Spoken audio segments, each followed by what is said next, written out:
Hello, welcome to Lemon Studios, where we talk movies, television, and wrestling. I'm, of course, Lemon himself, Zeke Lemon, and this is my review for Monday Night Raw. But before we get into that, let's get the house clean out of the way. Sure, to leave a like, comment below, let me know your thoughts on Monday Night Raw, and of course, hit that subscribe button as it helps me grow into my YouTube career. I would greatly appreciate. Now, all that out of the way, let's get into it, shall we? So, the final Raw before Crown Jewel, and before I get more into this, let's not stand there in ceremony here, Mr. Wayne. It is simply one of the best go-home shows in probably the whole entire year of 2025. Like, the last time I can really think of after a Monday Night Raw or a SmackDown before a PLE where I was just amped and ready to get to the show was probably WrestleMania 40, in all honesty. And if I had to think about just this year, maybe the Royal Rumble, just because of how stacked the field was with it. And they had I can't recall anything that happened on that go-home show because it was in January.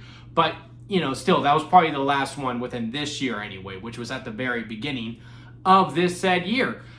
So, to say that I enjoyed this episode of Raw is an understatement, to say the least.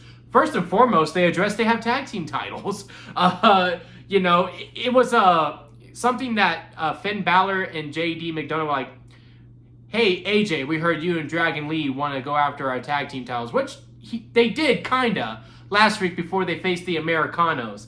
And, look, I like Dragon Lee and I like AJ Styles. Do I think they deserve a tag team title shot? No, but then again, this tag division is so bare bones. Why the hell not? Again, my main argument is, why the hell isn't the Vision wanting to get involved in this? Again, if they really want to take over everything, then they should want to take over every single division, and the tag titles are a part of that. But I digress. I get it. You need to do heels versus faces. You did heel versus heel a little bit when it was Judgment Day versus New Day. I don't know why we can't just do that again. But hey, it is what it is. But I am just glad that we addressed that they have tag titles, and it seems like there is a direction in some way, shape, or form. We got the 6-man tag with Dragon Lee, AJ, and Penta versus the Judgment Day. That was a fun match. Rusev coming out at the end there to cause havoc. Dominic Mysterio running away. It's amazing that Dominic, the dastardly things that he does, but yet he is still so beloved. Like, everyone just loves to see him, and we just love seeing him in this peril. He really is a lot like Eddie Guerrero in a lot of ways, with the lying, the cheating, and the stealing. And no matter what he does, we just really seem to fall in love with him. Fun 6-man tag. I would have liked if maybe we held it off a week. You know what I mean? Because I just really wanted AJ Styles to have a full-on promo addressing John Cena. What he had to say when he goes, at the end of the match, when he goes, look, we don't need a story for this. You already know what this is about. AJ versus John Cena one last time, and we're going to tear each other apart for you. Yeah, sure. I'm not disagreeing with that whatsoever. It doesn't need a story. As soon as it was announced, I was just excited for it to be happening. I'm just happy for these two to scrap it up one last time, and I get it, John Cena can't be there, so, this is probably all that we could do. The video package that we did with Mr. WWE versus Mr. TNA, great stuff. I just would have liked to have one promo where we give him 10 minutes to just talk about it, and then, we move on, and then we did what we did for the best that we could. And I think we could just save the 6-man tag for one more week. But I'm not complaining about the match either. In fact, all of the matches, I really did enjoy. Kyrie versus Io, fantastic. And this was one of those Raws where I didn't really mind the distraction finishes, because they happened pretty much in every single match except for the main event, which I did appreciate quite a bit. Because it happened not only in Io versus Kyrie, but, we talked about it in the 6-man tag. It also happened in Roxanne versus Lyra. But I don't know, maybe I was just in a really good mood or something, which is weird because this happened in my town and I wasn't able to get tickets to the show. So I usually when it's in Dallas, I have this, and I can't go, I have this case of FOMO because man, I wanted to be there. But, unfortunately I wasn't able to. But I was still able to really enjoy the show all the way through. And I think that's just a testament to the quality of it as well, that it was so good that I didn't mind watching it at home. But yeah, for some reason, I didn't mind Roxanne and Bailey, not Roxanne, Raquel and Bailey constantly getting involved in the Lyra versus Roxanne match, getting the tag match next week. We had the jump angle. Thought we would have done like a little street fight or whatever, but hey, it is what it is. I didn't mind Io immediately jumping out to attack Asuka. I actually really did appreciate that. And then Asuka continuing to interfere through there. Again, it made sense to me. And, we had a little bit of a hint when Punk was about to come out and, he was doing his walk through the outside and you see Rusev arguing at Adam Pearce, which Adam Pearce was really cracking me up throughout this whole entire episode. When Asuka said, I want Kyrie versus Io tonight. And Adam goes, well, I already have the show booked, so let me see if I can squeeze you in. And I was like, oh, I appreciate that. Usually we just make the matches as they come. And then later afterwards, hey, let's do a 6-man tag. Okay, yeah, no problem. Oh, so happens I didn't book a main event. Thank God Jey Uso, CM Punk, LA Knight, and Jimmy Uso. Like, it was just like, so you had to make room for Asuka, but you couldn't, but you had all the room in the world for these other 2 matches. It's just funny. And also when Bailey and Lyra and Roxanne and Raquel are fighting each other, and he splits them up, and he is just screaming at them. It really did chuckle me quite a bit. It chuckles me now, as you can hear. The promos were really good on this show too. Roman opening segment, kind of your run-of-the-mill stuff. Bronson versus Roman doesn't fully excite me. Now that we do have the Crown Jewel card completed, well, I assume we're at the 5-match minimum. We'll see if we get a 6th match on Friday. I highly doubt it. But Bronson versus Roman just really doesn't fully excite me, even if it's an Australian street fight. Because now that Jey Uso doesn't have a match, I thought there was a chance that we could do a triple threat number 1 contenders match. I'm not mad at, hey, let's do Clash in Paris again, but let's take Seth out, do the triple threat, winner faces Seth Rollins 1-on-1 at the Saturday night's main event in Salt Lake City. I think that is completely fine booking to do at Crown Jewel. Maybe we do it on the Monday night afterwards, since we do have another show in Australia. That could be a fun main event that we do. But now that Jey Uso doesn't have a match, so he can't be preoccupied, and we have this street fight, Braun Breaker's going to get involved. Jimmy Uso's going to get involved, and Jey Uso's going to get involved. And in some ways, it's just going to become a 3-on-2 handicap match with the Bloodline, or maybe just 2-on-2 again, but it's just only Roman or Bronson who can get the pin. But, more than that, I'm happy that Bronson is going to finally be able to perform in Australia with his people. Last year, he was supposed to, not last year, or is it the year before that? It was the year before, on the road to WrestleMania 40, when we had Elimination Chamber in Australia, and it was supposed to be Bronson Reed versus Seth Rollins, but then Bronson Reed got hurt. So he lost that opportunity, but now we're going back to that same place, and now he's going to face Roman Reigns. Man, I am really excited for the guy. With the angle that we did at the end here, I do think Bronson needs the win more. Do I think he's going to win? No. Because in a ways, yeah, Bronson was the one who stood tall at the end, but he still lost that Clash in Paris. So I'm kind of hoping Bronson Reed wins, because I think he just needs it a little bit more. I think there is ways that we can make him look strong, especially with the street fight. Jey Uso get involved and Jimmy Uso get involved, and we can go, well, it was basically 3-on-2, and they still kind of kicked the Bloodline's ass. Yeah, that still gives him credibility, but again, I say let's give it to Bronson. Roman doesn't need the win. He just comes out whenever he comes back.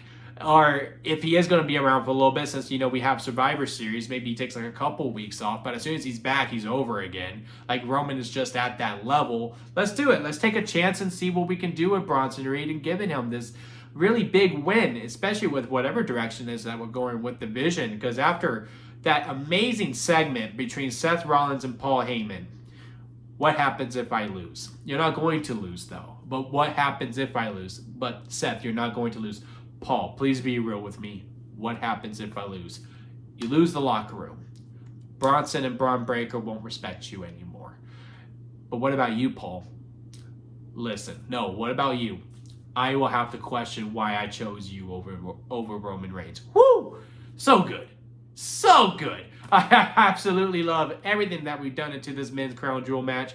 Again, the other side of it, we didn't do anything for the women's crown jewel match. Granted, we are doing the tag match on Friday night. I do like how, granted it's only been 3 weeks, but how the men's crown jewel match has had a focus on Raw, and the women's crown jewel match has somewhat had a focus on SmackDown. We had the contract signing last week. We're going to do a tag match this week. I would have liked to see another week, with the other focuses, just to really showcase this main card thing. And, for an upcoming video that's happening, it was supposed to come out Monday, but I just ran out of time, of titles that I would either get rid of, how I would book champions on the shows. And one of them is I would unify the main titles, and I would have the men's main event division on Raw and the women's main event division on SmackDown, just so that way there is a little bit more of an equality there. And I do get a sense of that with this Crown Jewel Championship, with how we're booking the two going forward. But again, I just would have liked a little bit. I would have liked a little something for the women's Crown Jewel Championship. Could have gave them a little bit of a video package. We could have saved the part 2 for SmackDown and say, hey, here are these 2 women climbing up somewhat similar paths, different paths, but same destination. Stephanie Vecchier working in the Indies, going through all these different promotions to finally land in the WWE. Tiffany Stratton, God-given talent as a gymnast, found herself in WWE, did not have to work in the Indies. Both have found very great success. Now here we go, 2 up-and-comers facing each other for the Crown Jewel Championship. I think there was something there to do that. Now, granted, we have Friday, and that seems where they have been focusing the Women's Crown Jewel Championship. Maybe we do get that tidbit over there, but, more people watch on Raw than they do on SmackDown. So, again, I would like a little bit of a something there, but still loved everything that we did for the Men's Crown Jewel Championship. Can't wait to see what we're going to do with that. I like that Maxine got a win. I think we probably should have just pulled the trigger and do a 1, 2, 3 kid surprise roll up. Hell, she could have even grabbed the tights. I don't care that Maxine had to cheat to win, because that's the whole story of Maxine. Now, I still do think Maxine needs to go to NXT to really just level up herself even more. Not to say she hasn't done the work. She clearly has done the work outside of this and outside of WWE. If you've seen her, you see her training at other gyms and all that. So she's gotten the reps. But to continue to get reps, I think NXT is her best way to go about it. But still, her best match to date for sure with Becky Lynch. I actually like the tidbit that Becky just got too cocky and like, yeah, I'm the best. Now, at the end, the ref did mess up. Because she went 1, 2, like it was all completely normal until we got to 9. Like, really, go back. It's completely normal. 1, 2, 3, 9, 10. Like, it was just, whoa, what happened? Why'd you go so fast at that point? But still a lot of fun match there. Also a really good segment between the 3 boys as well. LA Knight, CM Punk, and Jey Uso. The Jey Uso storyline continued to climb up. Now it's probably starting to become my favorite on WWE, since now Roman's back into it, and now he's going back to that gaslighter where it was like Prime Bloodline, where he's going, look, I don't need your help. You need to stop helping. You're not listening to me. Who's talking at the top of the hour? CM Punk? Yeah, it's not Jey Uso now, is it? Okay, now he's really mad. And then he's talking to Jimmy. So what's wrong with him taking advice from me? And then, later on, and he going, why you get us in this tag team match? And then Roman going to Jimmy, listen. Well, after Jimmy goes, look, he's not me and he's not you. You need him to be him. Listen, he relates to me more than he relates to you now because he's been a world champion. Sometimes the best way to help him is to just leave him alone. And maybe Roman's right. Maybe Jey needs to get his ass kicked in order for him to knock him back into who he was. But either way, whatever we're doing with Jey is really interesting. Usually, we wait for the yeeting to die out or something like that before we try something new with a character. It's just so organic with what we're doing with it. Hey, let's get ahead of it and let's see if it's the right time to do it. I'm loving everything that we are doing. And then what we did with LA Knight and CM Punk, thought maybe we'd do the one-on-one match at Crown Jewel, but then once Jey Uso came out, it made a lot of sense. All of the back and forth that they did was really, really good. And all right, sorry about that. I had a really bad sneeze, and I just needed to pause for a little bit, or a quick cut, as you saw here. But yeah, the triple threat promo battle. I mean, LA Knight and CM Punk talking it out was really, really good. The never ever ever pinned Seth Rollins, and it goes, well, who hasn't never ever been pinned by Seth Rollins? I would assume it's the person who's never ever been world heavyweight champion. I feel like LA Knight actually got caught off guard on that. You could tell they have certain beats that they have to hit, but for the most part, it's not scripted, and they're just allowed to talk and say whatever. And LA Knight is like, man, you got me. You got me. That's really fair play. And I also really like that LA was like, look, you used to be known as a pipe bomb, but now you're known as a great husband, and that's not a knock or anything. We should all be wanting to find some love. I like how he's able to have these little gospels, if you will, about some great messages that you should do. The last time he did this really was with Drew, like, hey, it's okay for men to cry, but you cry the wrong way. And now he's doing this message about, like, hey, yeah, no, try to find love. He's a very healthy husband. Like, this is what you should be striving to try to do. But I like how the wanting to fight for the title. I don't mind that it's basically a rehash of Clash in Paris. I really like the Fatal 4-Way. I don't mind Seth Rollins being moved from it.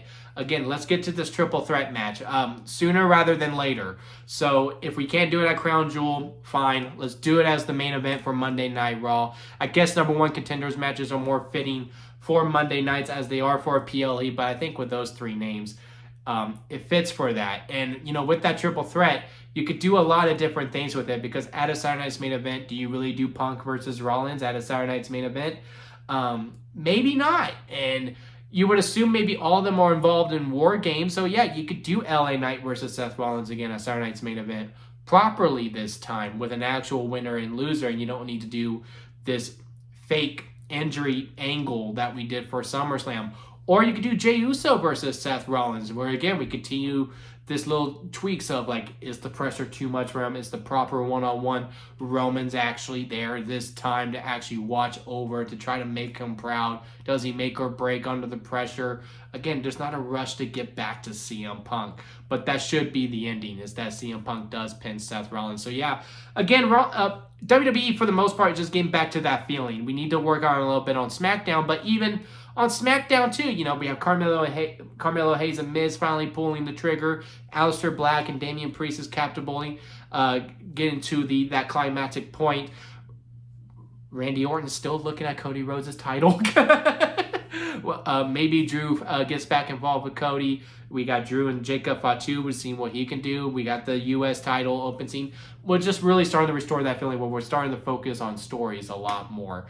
And this is just how WWE should have been. And, this, again, it's just exciting to watch again, instead of wherever we were doing those previous months where it really just felt like we were just, going through the motions in a lot of ways. But that's kind of gone at this point. So, yeah, those are my thoughts on Monday Night Raw. Again, sorry for the little quick cut in the middle there. I always try to do this as close to a one shot as possible, but man, that sneeze was not holding in that time, so I apologize for that. But comment below and let me know your thoughts on this episode of Monday Night Raw. Leave a like if you made it this far in this video, because this was a long one. I do greatly appreciate it. And hit that subscribe button, as I am trying to grow into my YouTube career. And don't forget to squeeze the day, guys, because life is too short not to give you all, so squeeze every opportunity that you can. And until next time, I'll see you here at Lemon Studios.